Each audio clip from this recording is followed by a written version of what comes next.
அனைவரும் இனிதே வாழ்க, வாழ்க வளமுடன்.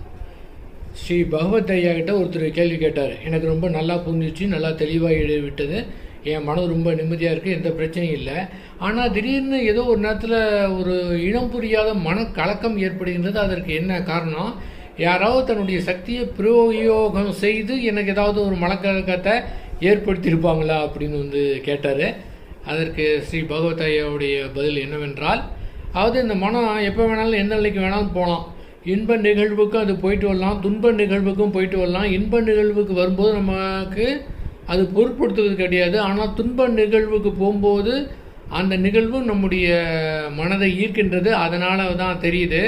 எப்படி இருந்தாலும் சரி, அகத்தை பொறுத்தவரை நம்ம செய்வதற்கு எதுவுமே கிடையாது. அது தன்னைத்தானே சீரமைத்து கொண்டு விடும் என்று புரிந்து கொண்டாலே போதுமானது.